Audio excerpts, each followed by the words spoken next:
convoluted story, bugs and glitches galore, as well as horrible physics. These are all things that led to the downfall of Hello Neighbor. Hello Neighbor was once on top of the world, and now it's been reduced to a company that has to beg MatPat on Twitter to look at the pilot for their new show and essentially give them free advertising. But wait, are you to say, if this game was so bad, then how did it get as big as it did? And that's exactly my point. Was this game ever good, or was it just boosted by YouTubers and lore? To answer this question, we need to explain how this game got so big in the first place. To do this, we need to go back to 2016.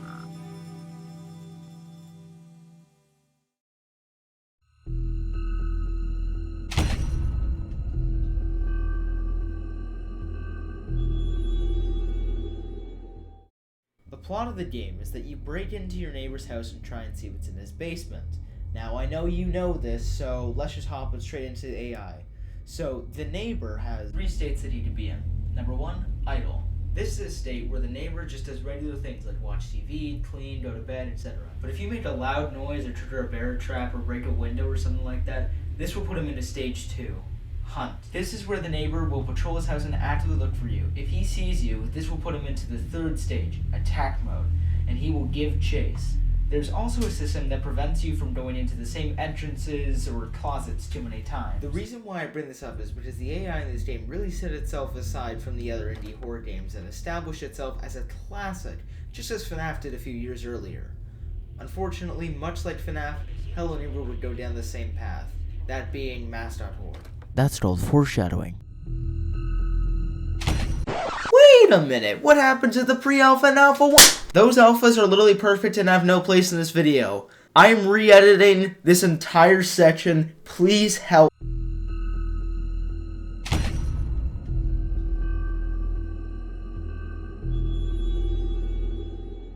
Alpha 2 was the beginning of the decline for Hello Neighbor. It was also the first alpha to really deviate away from the pre-alpha. The house was smaller, the art style was more cartoony, and the chase music was less scary. This game also had cutscenes, a player model, as well as more of a story than the others. The story is you move into your new house, fall asleep on the couch like a dumbass, get bopped, thrown out of your house, you then see some fishy business going on at your neighbor's house. Go investigate. I'm not going to talk about the gameplay because that's a whole other can of worms, so let's just jump straight to the problem. The problem with this alpha for me is that this is where they start to gravitate away from the AI. You know, the main part of the game, and more in problem solving. The neighbor is also always in hunt mode, which kind of makes sense for this build because it starts with him finding out someone is in the house, but unfortunately the same cannot be said for the other alphas. There's actually a basement this time, though it isn't much special. You just kind of go downstairs, then what? And that's pretty much it for Alpha 2. Now on to... Oh no. Here we go. The 2 alphas that I've been dreading since the beginning. I put them together because they're so similar, but we'll start off with Alpha 3. Where do I even begin? Well, let's start off with the house. The house goes back to the Alpha 1 design of being huge, but this one has one fatal flaw. This gate ruins Alpha 3, Alpha 4, the betas, and even Act 3 of the full game. Hey, editor dysfunction here. So the geodate is the problem for Alpha 3, but not the others or the full game. The others have the elevator shaft, which has the same problem, which I'll explain in a second. Wanna know why? Boom. The neighbor can no longer reach you and is now no longer a threat. But don't think that all the challenge is over. Oh, no. There is still a challenge, but for all the wrong reasons. This is also the alpha to introduce parkour and more puzzles. Are you still with me? Great, because here we go. Parkour ruins this game. It is so unnecessary and does not work with the physics the game presents. I feel like tinyBuild played Mirror's Edge and then played Thief Simulator, and then threw those into a blender, took a in it, maybe a and then came out with this horrible abomination of a concoction. The puzzles are also terrible, ridiculous, and just make no sense at all. Want an example? Here we go. Oh my god. Alright, Here I find a door which needs a blue key, so alright, I go look around for a while, get past this gate, and find that I can only go through one door. Are you kidding me? So I try and fail over and over and over again, and then I finally make it, and what the fuck? Turns out I go to the back of the house, find a magic gun under a bunch of boxes, and it's dark as hell, and holy shit, give me a clue, get the key, and unlock this door. Fall down this floor, find this key card, then you go out a window, climb a ladder, stack some boxes. You see how repetitive this is getting?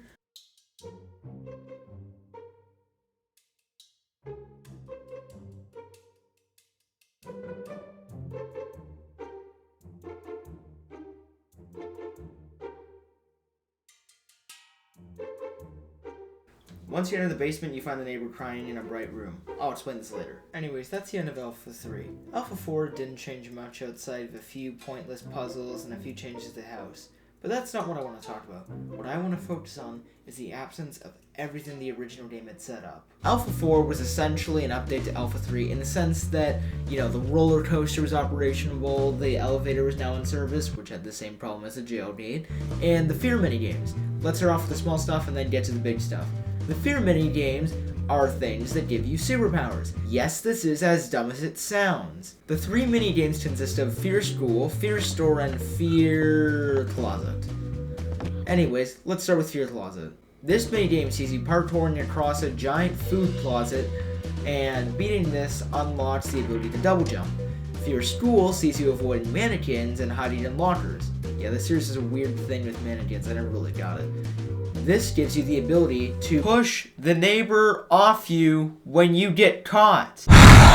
Not only is this stupid, but it now makes the game piss easy, because anytime you get caught, you can press the, oh shit, I need to assault someone. Finally, we have the Fear Store, which sees you pushing around a cart and filling it with the right ingredients. You gotta see which ones the mannequins have and then put them in your cart. And you hide from the mannequins via crouching. This gives you the ability to not be seen while crouching. Great. Exactly what I needed. Now that we're done talking about the fear minigames, it's time to move on to the biggest problem with this build and the rest of the series going forwards. The problem is that this game is a stealth horror game with advanced AI. This game forgets both, as well as the AI being worse than the pre-alpha. And on top of all of that, the house is now so big that you'll rarely even see the neighbor, leaving much of the challenge to puzzle solving and parkour, which this game is not built for. The neighbor will sometimes fix windows and place bear traps and cameras, but the only place he really puts them is the first room of the house, and you barely even go there. This defeats the entire purpose of advanced AI. Remember back to the start of the video where I explained how the AI works using idle, hunt, and attack mode? Well, from Alpha 2 onwards, the neighbor will consistently be in hunt mode, taking away from the human factor of the neighbor and making it just worse. Let me calm down and talk about the basement. The basement is just a place where you use all your abilities and then get a short cutscene. That's all I have to say about Alpha 4. I won't be going over the betas since they're almost identical to Alpha 4 with some very minor tweaks.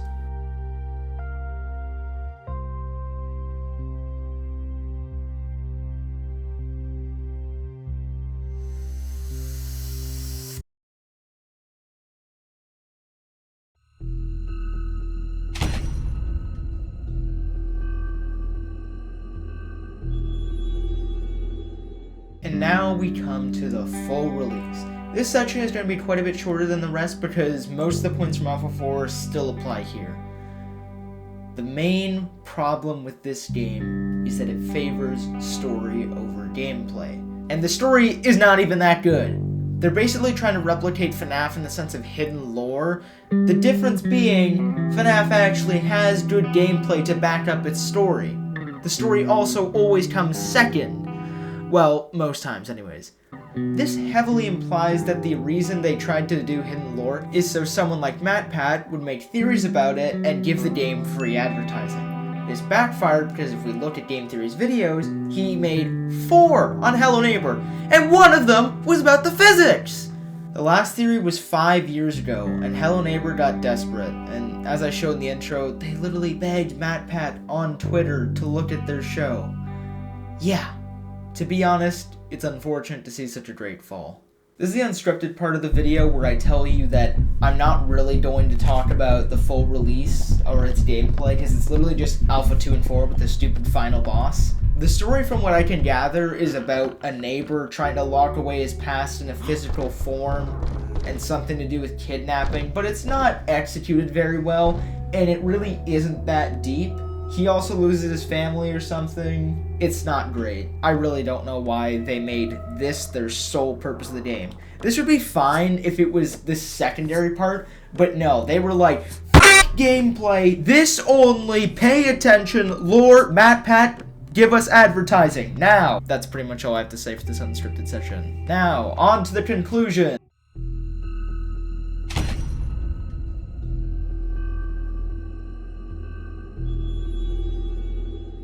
Now we come back to the main question and the reason you all clicked on the video. Was Hello Neighbor ever good? Yes and no. Before you raise your pitchforks at me for clickbaiting, the pre-alpha and alpha 1 had some cool concepts and ideas, so it was definitely a good start. But if we look at literally any other incarnation of the game, it ranges from mediocre to flat out unplayable. So it kind of depends on which game you're looking at. So in the sense of the full game, no, it was never good. It was just boosted by popularity and the success of its predecessors. Also, before you ask, no, I am not touching the second game. No, I refuse. Fuck off with this bird. Give me Mr. Theodore? What the fuck? Anyways, that's all I got for today, so hope you enjoyed.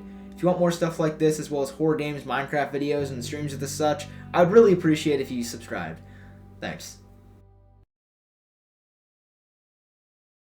We got a #1 victory royale. Yeah, Fortnite, we bout to get down. 10 kills on the board right now. Just wiped out Tomato Town. My friend just gone down.